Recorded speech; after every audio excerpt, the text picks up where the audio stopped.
Hey everybody, welcome to another episode of Let's Talk After School. I'm here at Osti-Con 2022, and I'm here with Meredith from Right Brain World. So Meredith, tell us what's new with Right Brain. Well, I guess it's Right Brain World now, right? Yes, it's been Right Brain World for a long time, Chris. Oh, okay. Got to talk into a pencil. It's been Right Brain World for a long time, like 7 or 8 years. Oh, okay. It was Right Brain Books, which is a better name conceivably, but the vision, because all things Right Brain could be created in any language, I just have this vision that we're going to be on every student's desk all over the world, and I have to hold that vision for myself. So I changed everybody's email addresses to Right Brain World a long time ago. Oh, okay. After we created the social media of Right Brain Books, so that's been interesting. And we have a lot of new stuff because what we do as a company is we started with one program for elementary grade level kids after school elementary to become published authors of original children's books. And we give them illustrated books that have no words, right? We give them illustrated books. He's going to be my Vanna White. Illustrated books that have no words and lines on the pages so that anyone can interpret the images and create their own story. And these are very non-threatening images. Should I stop with this? These are colorful. They're non-threatening, so a student doesn't have that blank paper terror of where do I start? How much do I have to write? Do I have to fill the whole page? They have a small enough space that it's manageable, but there's an academic process and graphic organizers and word banks and worksheets and things to really work through to develop their story like a real writer. Who are my characters? What do they think about? What do they feel? So there's all this embedded SEL as well. Because to create the thought and feeling processes of characters takes an ability to think critically about the image you're seeing.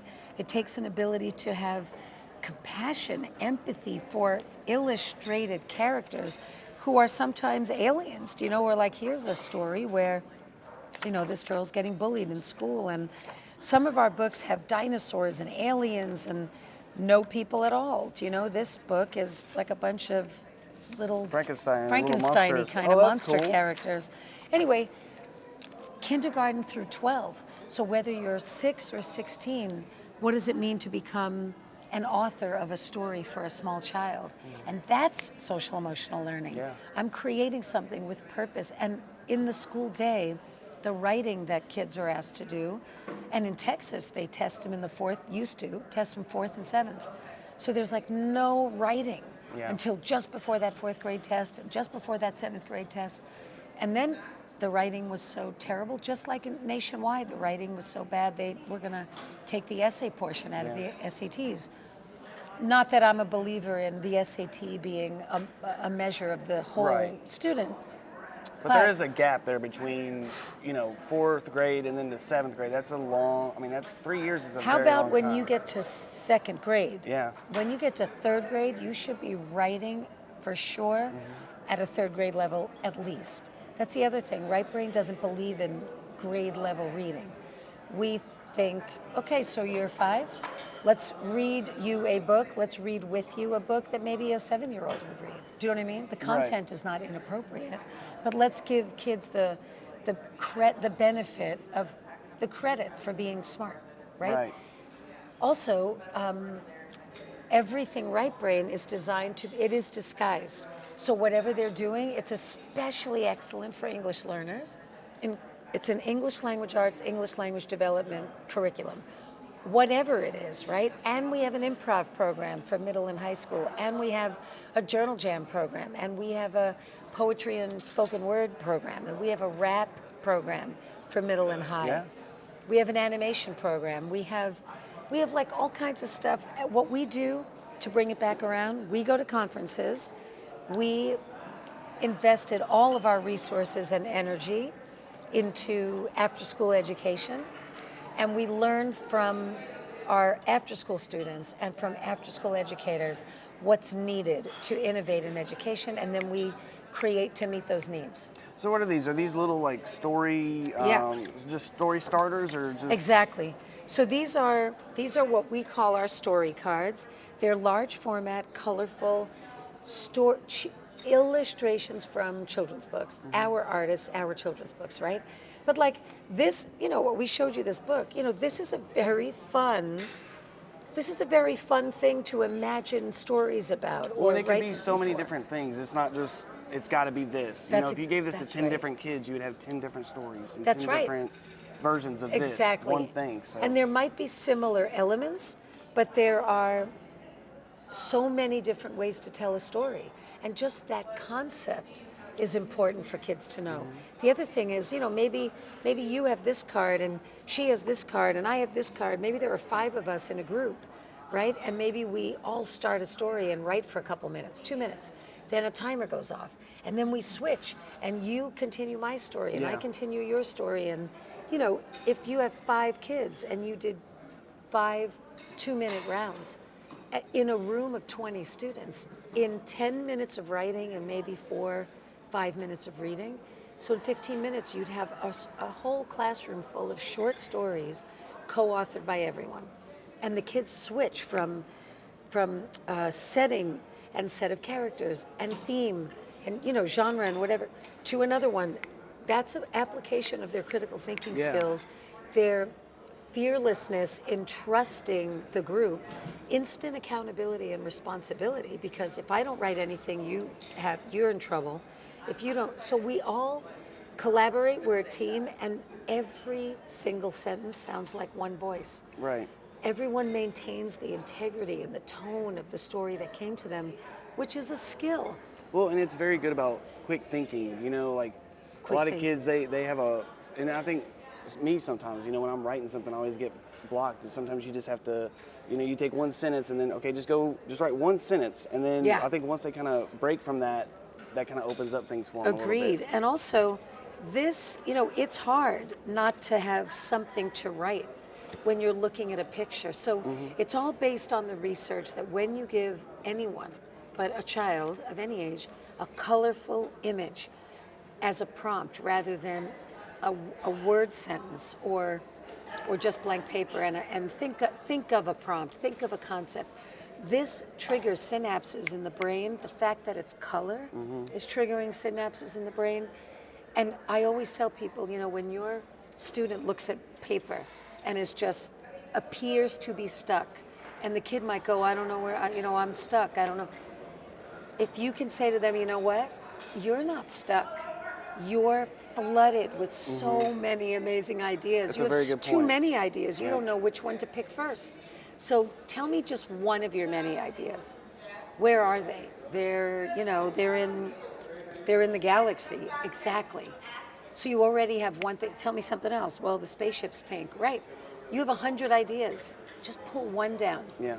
And I like that idea. We're all about flipping where the classroom is so corrective, and there's a right and there's a wrong, and we're all teaching toward a test. I love after-school education where there are no tests and you are more than a score, and whole student development is actually possible. And I feel very proud. I feel like Right Brain, we entered the space of after-school a while, in 2014, and it was different. It was sports, and it was crafts, and it was fun, which for sure, and it was homework help. But I'm telling you, still, we've been like the writing experience in after school. And the kids, after they write their books, they're published. They get a book with no words, and then look at this beautiful book. Like, this is a book you would buy in a bookstore. This is gorgeous, written by this group of students. Here's their picture. And we always talk about like take homes, things and most of the time it's like something they drew or something they colored or painted maybe. Yeah, it's adorable. This is something that, like you said, they could pass. They could pass it on to their kids and just say, this is something I worked on. Yes. And they wouldn't know the difference. And also handwriting, so important. Yes, we've actually seen a huge need for that over this past year. Everywhere. Like some of the kids, they get, we'll get their reading. We have them write every day in a journal, and we get their stuff in the 3rd, 4th grade, and it just looks like one word. I know, it's so because there's intense. no spaces or anything. So just those little things we have to. And those are big things, right? Yeah, but we Big just don't think of things. it when we think of things that kids need to learn. And like you Yeah. said, after school is a perfect time for them to, because I've seen the writing prompts on these tests and that they give in class. They're not this. They're not something that Yeah. kind of really lets them open up and be creative and do that. Mm-hmm. So Meredith, if I was a first year program and I wanted to get something from Right Brain, what would you kind of lean me towards to kind of get me in the Yeah. door to what y'all are Well, doing? first I would ask you about your students. How many students do you have at each grade level? Are they English learners? At what level, I would ask you, talk to me about your educators. Are they accredited teachers? Are they non-accredited facilitators? Because often, if not most of the time, because in-school accredited teachers are they're so in the system of core curriculum that they must implement in a certain way during the school day. So when they come to after school, sometimes teachers will at first, then they learn after school. They will try to bring in-school approaches and modalities to after-school hours, which doesn't work. Right. They will learn that after school is this very inspiring place where they're allowed to innovate, which is fantastic for them, right? And now a lot of them are leaving the school day to join after school, right? But I think that regular people who are young and appreciate the spirit of children, right? Maybe they never had their own English language arts education, but they're there, right? So at first I'd say, are your facilitators all in, or are they a little, some are a little lazy, they don't want to read stuff, they think of it as babysitting, they don't fully understand the role and the responsibility yet, there's a lot of attrition, maybe they come, maybe they go. First I ask, we're not a company that is prescriptive. All of every Boys and Girls Club needs this, and every after-school program that has 21st century funding needs this. We highly customize our program packages for everyone. So if I thought you have new facilitators, they've never really done this work, it was hard hiring this year, I'd say, hey, in the fall, start with our published authors kit. This is an incredibly fun, beautiful product look at this, can you imagine getting this box So and how it's many yours? so you can customize how many come in a set, or is it just it comes in a number? No, you get enough for however many Gotcha. kids you have. Okay. You have 100 kids, you get 100 kids. You have 1,000 kids, you get 1,000 Perfect. kids. But I might say, your kids should do this first in pairs. I'll say you're going to save a ton of money because you only need one kit per pair. Yeah. Do the collaborative process first because the kids have the author supplement where they write. And with Right Brain, the kids don't mind writing because it's all to get to this. Yeah. And by the way, they can write in any language. This is Spanish, They will do the work. And for children, high schoolers even, when middle school and high school do Right Brain, they're writing for a small child. Who am I writing for? Who's my audience? Do you know what I mean? And that's what they're doing, and that's very meaningful. And we have to make service, we got to get our middle schoolers and our high schoolers feeling like they can be of service in their community. It will build their self-esteem. It'll give them a sense of purpose, which if they don't have, they're not going to invest their energy into the community. Sorry, I didn't mean to cut you off. Go please. ahead. Well, I was just going to say, we have like a mentoring program where the middle schoolers and mainly high schoolers come over to our campus and they might play games and stuff with the kids. Yeah. But how cool would it be if they could bring their own book that they wrote, read it to a group of kids, and then say, hey, this is how I did it. This is do a book panel, like what did it feel like to become the author of a book, and all that stuff, right? So I would determine, and really it's me. Like I get on a Zoom with basically everyone because I don't want to sell someone something because it's $10 more per student and we'll make a little bit more money if that's not the best. Doesn't fit them. Yeah. Right. I would rather sell you the thing you're going to be most successful. And because so many of our partners don't have tons of federal funds, and we price everything so that everyone can afford it. So programs who have more funding will get more. Maybe they get more. They're also going to pay a little bit more. We're a company that And everyone just understands that about us. You can't go on our website, see prices, click, put your credit card in. You can buy by credit card, right? And we accept POs and we invoice, we ship very quickly. We're amazing. We have been told that we have the most amazing partner care. We don't even call them customers, they're partners. And 100% of the time, if you call Right Brain, it goes directly to my phone. Oh, that's Because at the rare. start of COVID, I had the phones transferred to my phone when everyone went home for a minute. Man. And I don't know how to change it back. We have these weird internet phones, so I'd have to call the internet phone company and I'd have to learn how to, and I'm just not gonna do it. And sometimes people call me 5 in the morning from the East Coast. I'm in California, and I'm like, hi, this is Meredith at Right Brain. You know, I answer Yeah, you have to like, get that because if voice out they're there. working, we're working. Right. That's what we like to say. Come here, Val. I want you to meet Valerie. Okay. So we're all about what do your kids need. But right now, everyone needs the same thing. They need to know how to connect. They need to know how to care about what they're doing. And they have to learn how to write, because students can know how to read and not know how to write. But if they know how to write, they know how to read. So Yeah. let's make them writers in after school, because writing is active. And to a student, reading is passive. So if they're looking forward to coming to after school and you make them sit and read a book in after school, it's kind of not so fair. So let's disguise it. And let's say, hey, when you read this, now that you're becoming a writer, now that you are a writer, read this like a writer. So let's read the chapter of this book, but I want you to take notes like a writer about how you would have done things differently. Well, that changes the game for how they approach a book, right? Yeah. You know? Well, and like you said, so when they get their journals. This is Valerie.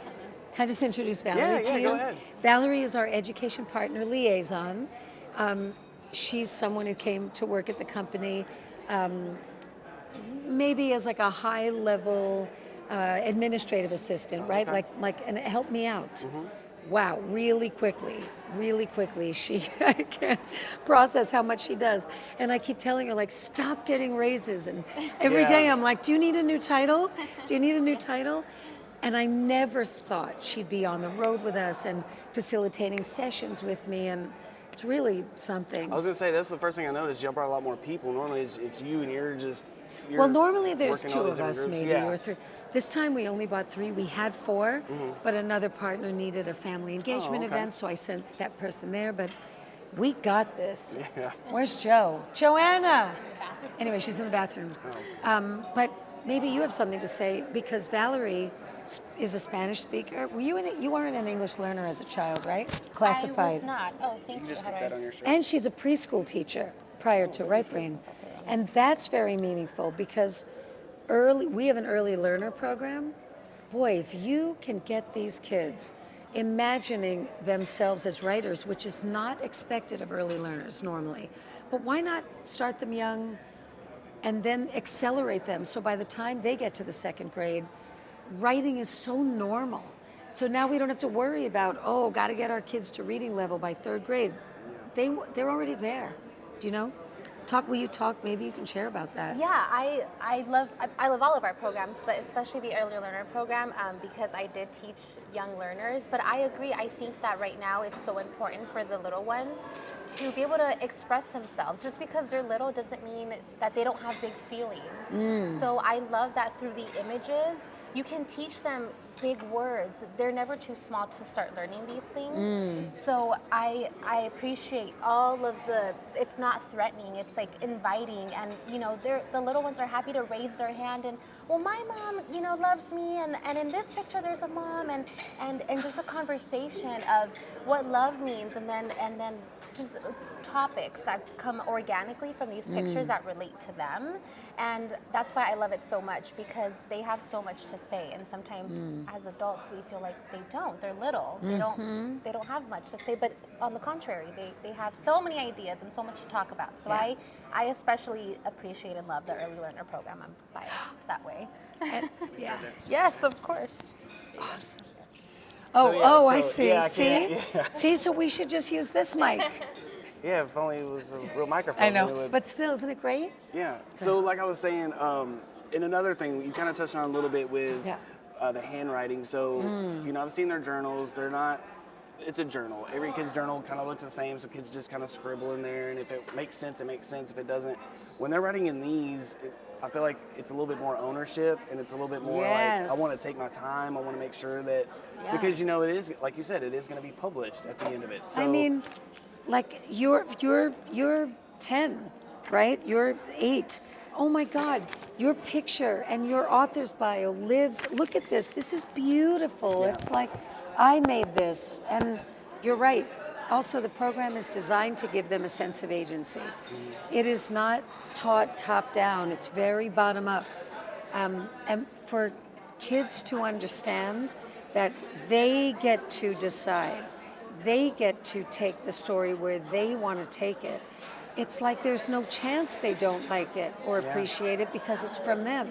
And then when they do like it and their peers like it, if I read my story out loud and you have a smile on your face, I'm instantly more confident. And we are the mission of Right Brain. The very first sentence of our mission statement is to elevate self-esteem by way of blah, blah, blah. It doesn't matter. Everything. If you're doing one of our puzzles, somehow your self-esteem is getting a little juice and a little boost. And that's what we're about. Because self-esteem, I think, it's the underlying pain of humanity. Well, and it's one of those things where as soon as you see a kid start to get confident and start to gain that self-esteem, it's like, you know, a light switch just turns on and they're completely different. So, so Meredith, thank you so much for taking so much time to talk through everything with me and show us everything.